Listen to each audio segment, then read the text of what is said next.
So we got all the factory track installed, all the turnouts in and Tortoise is in, everything's up and wired, all the feeders done. This took me a lot longer than I thought. I mean, you look at it and you go, oh wow, whatever.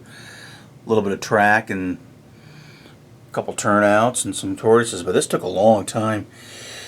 Longer than I thought. That's why the update wasn't done over the weekend, because I was working until late yesterday, until I had to go up and watch the Cardinals defeat the Bengals. Whew, good game. A lot of work, but now it's all done, so it's in. And I've been doing some testing here. I ran the little Mighty Mite around there, and he works fine. That's the little Bachmann 45 tonner. Was testing with him, and some other power to test. So let's take a quick look under the layout, just kind of show you the concept for how we hooked all this up. And then we'll talk a little bit about one issue that might be a problem. I won't say anything yet, but I'll kind of zoom in on the offending party. So, all right, more to come in a second on that. All right, so like I said, what we did underneath here is I tried to bring all the various feeders, and there was a lot of them because it's a factory, so there's a lot of turnouts and things you got to do. And basically the concept was I brought in track power from the main bus, and then brought all the different jumpers down, or feeders, and tied them together. Tried to keep it as neat as possible. And then where needed, went up and fed. As you can see there, that's a Hex frog juicer. I have one of those, and then 3 individuals to keep all the frogs powered. So that just kind of shows the concept there, and again, trying to make it somewhat neat and followable. So this is the one side that gets a bunch of the feeders, and we'll show the real quickly the other side. Alright, this side I just utilized a little corner here of the main node board, and you see I added the oops, sorry about that, touched the light. The frog juicer there. The frog comes here, and I ran that over, then the various leads, and then it's kind of hard to see, it's kind of a mess under here, but I brought the track power in again on top there. So that's how we did that side. And then for this side, see there's 2 frog juicers there. And then the power coming in from the track, brought it in over top, and used suitcase connectors. You gotta love suitcase connectors. Brought the main power over in there on the top, and then all the feeders ran them together. And you can see I put 2 on some of those. I put 2 per terminal there, just to reduce the size I need on the terminal board. And then brought the frogs in to the frog juicers. The one down there, that's the other one. And again, that was just a bunch of feeders. You can see them kind of coming off there, run over, and then the power. Again, some more suitcase connectors there, and brought the power over. That's got feeders right there. They run over and in. Then the other 2 back here from the other 2 tracks. So that's kind of what we did for the wiring.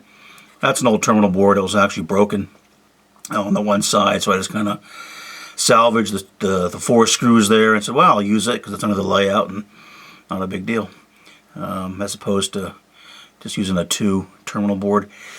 So that's all the wiring underneath. Again, it took quite a while to figure out how to do all that and run it all and make it somewhat neat. Let's take a look up top and talk about that crossing. Alright, the crossing. That's going to be the only area that's going to give us some slight issues. This is a Walther's Code 83 30-degree crossing. And I was happily surprised that the inside rails here are actually powered, but the frogs obviously are not.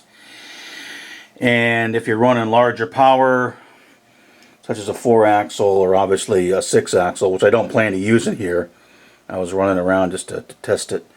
They're fine because they're large enough to get over it. But the smaller ones, like the little Mighty Mite and the 44 tonner, well, they're 45 tonner, I'm sorry, and maybe the 44. I didn't try that one yet.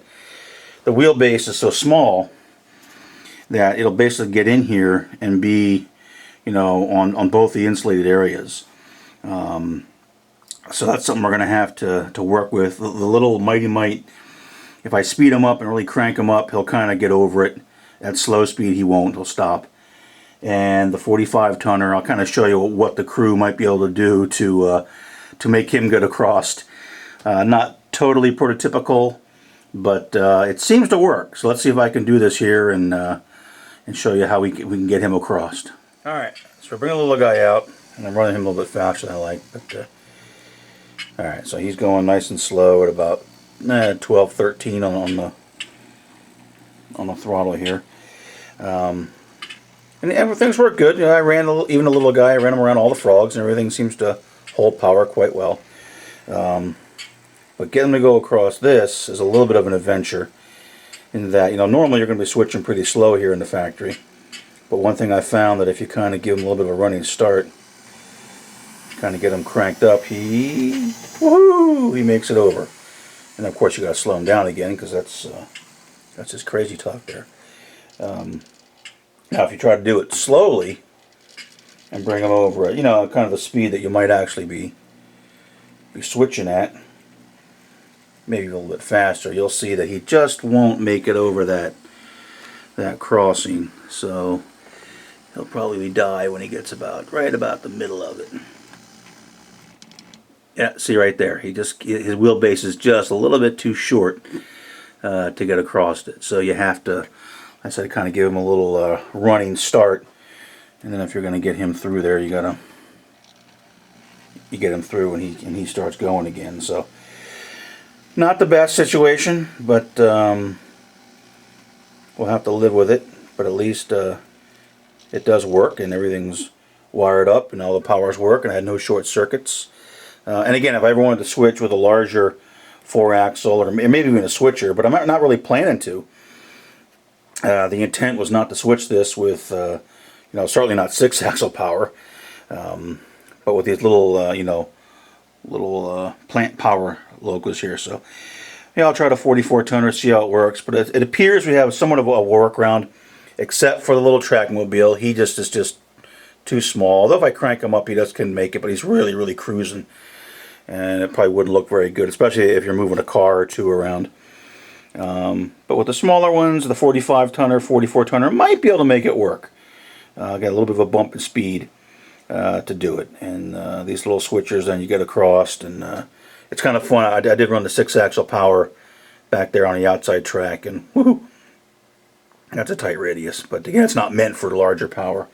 And I noticed even the crossover and some of the switches, which are number 6, I guess we're just so used to number 8s that it just looks a little odd. But not so much with a little guy. But you run some of the bigger power through it, and I guess you get used to the larger turnout crossovers and stuff. It just looked a little odd. So that's pretty much the update. Like I said, the factory's in. Again, I'm not really sure exactly how I'm going to do the buildings, but that's probably close. When I was traveling, I was doing some more thinking at night, and one thing you got to be careful of course, is getting you know, paralysis by analysis. And there's a lot of different things you can do. I said, you know what, this plan's good enough. It works. I kind of like it. Let's just run with it for now. So again, we're probably going to have the oil factory there, some type of factory stores back there that would get perhaps box cars and whatnot there. And this would be the area where they get the transformer oil and maybe even kerosene. Then down here, again, I think I'll keep this to be kind of the tank fab shop. So they'll get the cars inside the building with you know, plate steel, flat plate steel, used for the transformer tanks. And we'll keep these windows open so you can look in there and see the details. This will be for the shop power, plant power.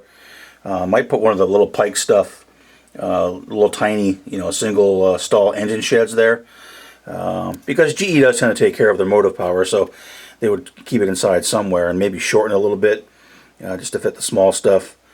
This track, kind of a spur, maybe to store some of the, like I said, they've got one of the larger depressed center cars there, an empty Schnabel car, and then Building 100, the main factory. Which actually I was doing some research, and that actually might be a taller building. That was a pretty tall building. So, and then I'll be detailed inside, like I say, so you can look inside there and see the cranes and the cars in there. Maybe, like I said, but kind of neat, I think, to maybe put a transformer you know, hanging from a crane or something like that. Although the building itself is all solid, and that you couldn't see, there's no windows on the building. Although it might be kind of neat if I just maybe took some Mahler's license and just added some windows there, just so you could see inside it, just to kind of see what's going on inside the building. Not totally prototypical, but then again, it's a model train layout, so I can pretty much do what I want. So that's it. So I got the the factory done. One possible issue here operationally with the crossover, but that's just because it's not really a fault with the crossover. It's doing what it's doing. It's doing it fine. It's just the smaller wheelbase locomotives that I'm looking to run are a little bit of an issue. Maybe at some point, if I ever see a Fast Tracks one, because I'd love to get it where all the frogs are actually powered, and they have the appropriate gaps, and then, you know, power them up with the frog juicers, something like that to keep things running. But maybe someday. But for now, we'll be fine. We'll be able to work. So that's pretty much it for now. We'll see what we get to this week. I'm taking some vacation, so I got a fair amount of time to get down here and work. So hopefully we'll get some more done, and over the holiday weekend, have a little bit more involved, a little bit more to show. If we don't get something up posted before the holiday, everybody have a great Thanksgiving. If you're traveling, please be safe. Enjoy the time off. Hopefully some folks get some time off. Enjoy it with friends and family, and have a great time. So thanks very much. Again, everyone have a great, great holiday.